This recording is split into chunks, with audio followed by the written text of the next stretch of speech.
Kemudian surah Al-Baqarah, surah nomor 2 ayat 153 juga Allah berfirman, A'udzubillahi minasyaitonirrajim, Ya ayyuhalladzina amanu ista'inu bis-sabri was-salah, innallaha ma'as sabirin. Hai orang-orang yang beriman, ista'inu, jadikan sebagai pertolongan kalian dari semua masalah, kecil atau besar, bis-sabri was-salah, sabar dan sholat. Bayangkan kata ulama tafsir, sampai sholat diucapkan oleh Allah Maha Tinggi dan Maha Pemurah setelah sabar.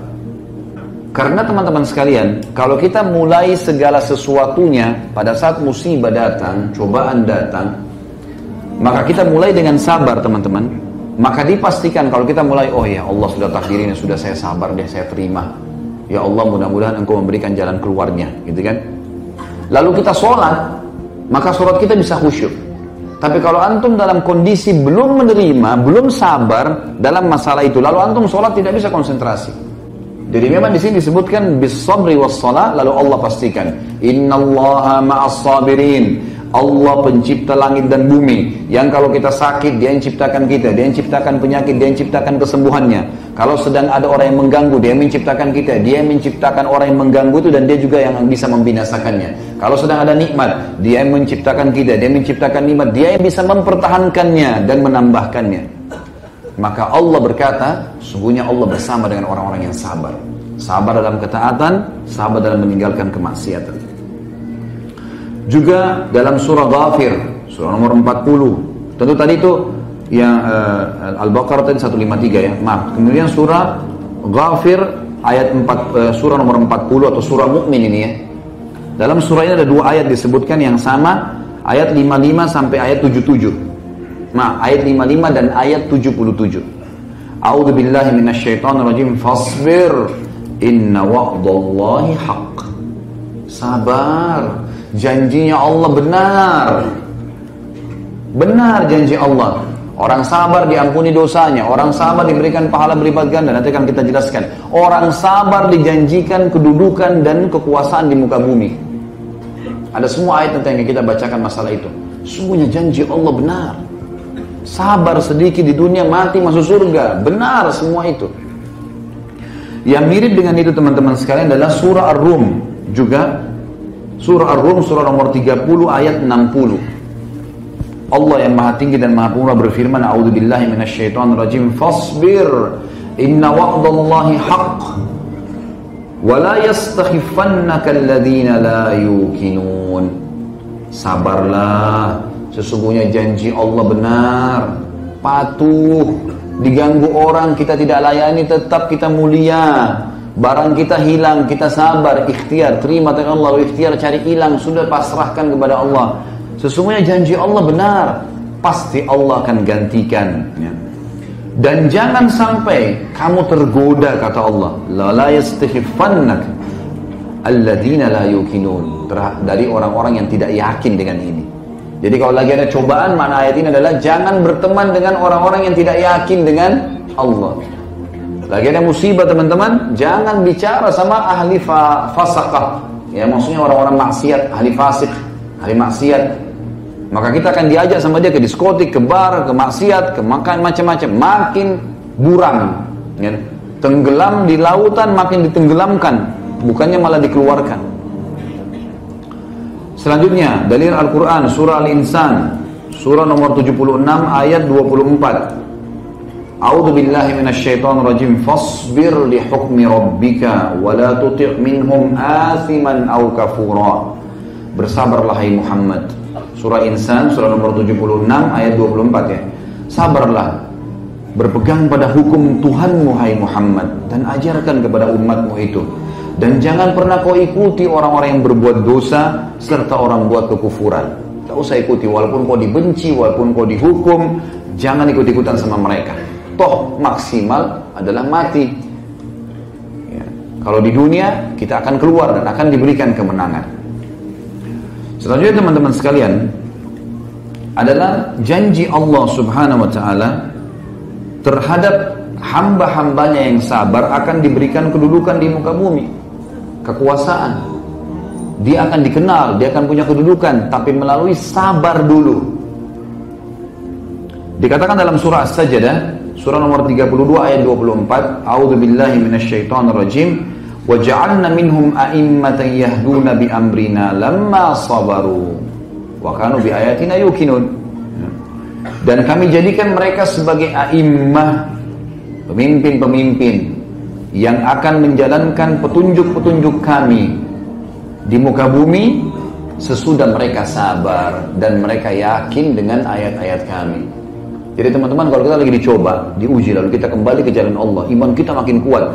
Nanti setelah itu Allah kasih antum kedudukan, dikasih jabatan, dikasih harta, dikasih pasangan, dikasih keturunan. Datang cobaan seberat apapun setelahnya, kita akan tahu bagaimana menghadapinya. Juga Allah Subhanahu wa ta'ala memuji orang-orang yang sabar. Seperti misalnya surah Ibrahim. Allah memuji orang-orang yang sabar. Surah Ibrahim, surah nomor 14 ayat 5. A'udzu billahi minasyaitonir rajim. Wa dzakkirhum bi ayyamillahi inna fi dzalika laayatin likulli sabbarin syakur. Setiap ada orang mau lalai, setiap ada orang sudah mulai kepada kemaksiatan, datangnya ke orang saleh. Dan orang saleh ini disuruh ingatkan, wa dzakkirhum bi ayyamillah, ingatkan hari-hari ketemu dengan Allah, kematian, surga dan neraka. Ingat itu semua. Sesungguhnya pada yang demikian itu, peringatan-peringatan tentang akhirat dan hari-hari bertemu dengan Allah, beratnya siksaan di neraka, beratnya siksaan di alam barzah, nikmatnya surga yang melimpah dan kekal di dalamnya. Ingatkan, dan itu ada tanda-tanda kebesaran kami, ya, tanda-tanda kebesaran bagi orang-orang yang sabarin syakur. Sabar ini sehingga mubalagah teman-teman. Artinya super sabar dan syakur, super syukur gitu. Subhanallah, semua lisannya alhamdulillah, alhamdulillah. Ya sudah, inna lillahi raji'un. Saya terima. Ya Allah, saya terima. Selalu begitu. Kemudian juga dalam firman Allah, Allah memuji tentang laki-laki dan perempuan yang sabar dalam surah Al-Ahzab, surah nomor 33 ayat 35. A'udzu billahi minasyaitonir rajim, potongan ayatnya, was-sabirina was-sabirat. Dan laki-laki yang suka sabar dan perempuan yang suka sabar. Teman-teman, sampai ulama mengatakan begini, banyak orang tidak sadar pada saat cobaan sedang datang sebenarnya Allah sedang memangkas umurnya dia dalam ketaatan. Kalau kita lagi ada cobaan teman-teman sekalian dan kita kembali ke jalan Allah, kita akan tersibukkan untuk mencarikan jalan keluarnya. Kita akan tersibukkan berdoa. Gak ada orang lagi sakit parah lalu kemudian dia mau maksiat, larinya kepada jalan Allah. Maka Allah sedang memangkas umurnya dalam ketaatan, dan itu nikmat yang tidak bisa dibeli. Antum jangan heran kalau lagi ada cobaan, kita bisa nangis dalam doa. Kalau kembali ke Allah, nangis, ya Allah kenapa, ya Allah gini, ya Allah mudahkan, ya Allah berkah, ya Allah angkat. Tapi kalau antum sudah hilang dari musibah itu, dari cobaan itu, kita mau nangis susah, gak bisa. Doa pun kadang-kadang kita malas. Kalau kita tahu teman-teman pahala waktu sedang ada cobaan, bagaimana besarnya Allah balas karena kehusyuan dalam doa, kehusyuan dalam sholat, ini luar biasa. Saya pernah teman-teman sekalian, satu keadaan, pengalaman pribadi, saya sedang hadapi sesuatu, kemudian saya mau minta jalan keluar sama Allah. Cukup lama, beberapa bulan belum selesai permasalahan. Kemudian subhanallah, saya mau khutbah Jumat. Lalu saya duduk, masuk di masjid, di depan, masjid di depan tidak ada orang lihat gitu. Ada celah antara mimbar sama tempat itu, kemudian saya sholat. Memang pada saat itu, saya terbawa dengan arus, merasa nyaman sekali gitu, ngeluh kesah dengan Allah. Sampai tidak rasa gitu, nangis sama Allah, sebutnya Allah mudahin, ya Allah jadikan ini sebagai momentum imanku bertambah, dan seterusnya, beragam hal. Subhanallah, antara celah mimbar itu dengan tembok ada celah kecil. Rupanya ada satu jemaah lihat saya dari jauh itu. Datang dia setelah itu. Dia mengatakan, tentu ini teman-teman tidak ada hubungannya sama riya ya. Riya itu akan selalu datang ke dalam diri seorang mukmin. Tapi selama kita tidak iyakan, maka tidak terjadi riya. Karena syaitan itu lemah sebenarnya. Yang jadi masalah kalau antum ikutin. Dan kita bisa menyampaikan sesuatu kalau jadi ibrah bagi manusia. Karena Allah mengatakan kepada Nabi Muhammad SAW, fa'amma binikmati rabbika fahadith. Kalau nikmat Tuhanmu boleh kau sampaikan, sehingga bisa jadi pelajaran bagi orang lain. Padahal dia datang kepada saya, seorang bapak sudah sangat tua, rambutnya putih semua. kalau saya perkirakan mungkin umurnya sudah di atas 80 tahun. Datang ke saya itu udah mengatakan, Ustaz, memang dia sering Masya Allah hadir di rutin pengajian saya. Dia bilang, Ustaz sudah pernah susun nggak doa-doa dalam Al-Quran yang sering disebutkan? Saya kadang-kadang kalau khutbah, sering di akhirnya saya tutup dengan semua doa yang dimulai dengan Rabbana, Rabbana, Rabbana, semuanya gitu. Makanya jemaah tanya, pernah nggak Ustaz susun? Saya bilang belum, secara khusus belum sih. Tapi insya Allah kalau ada yang butuh nanti coba saya tulisin di surah apa, di ayat apa gitu. Terus tiba-tiba dia bilang sama saya kalimat, saya seperti sedang disiramin dengan air dingin untuk teman-teman sekalian, dan saya yakin Allah yang membuat orang ini bicara sehingga menghibur saya dalam masalah waktu itu. Maka yang saya dengar dia mengatakan apa? Ustaz, tadi waktu sujud bahasa doa apa? Kok saya lihat dari jauh enak sekali sujudnya. Ustaz tahu, sampai rambut saya seputih ini belum pernah saya rasakan nikmat sujud seperti itu. Saya berharap bisa sujud lama, tapi saya tidak tahu harus buat ucapkan apa. Kok bisa Ustaz sampai lama seperti itu?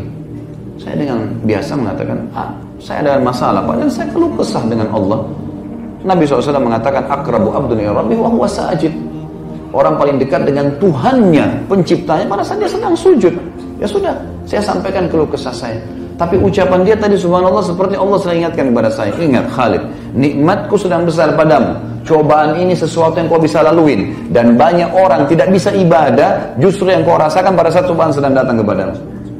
Ini pelajaran yang luar biasa sebenarnya.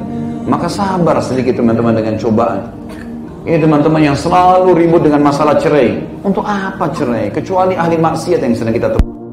Sabar ukhti, sabar akhi. Sabar, ingatkan pasangan, doakan. Gitu kan? Itu yang kita lakukan. Sedikit saja ada masalah, sudah langsung berputus hubungan dengan saudaranya muslim. Sedikit ada ini, sedikit ada itu, bahkan ada yang sampai durhaka dengan orang tuanya lah, putus silaturahim lah, segala macam hal. Apalagi yang lebih parah larinya kepada kemaksiatan, naudzubillah. Akhirnya dari ahli ibadah tiba-tiba berubah menjadi orang yang maksiat, tiba-tiba mencaci maki Allah, menganggap itu solusinya pada saat dia berzina di diskotik atau dia minum khamr. Wa naudzubillah.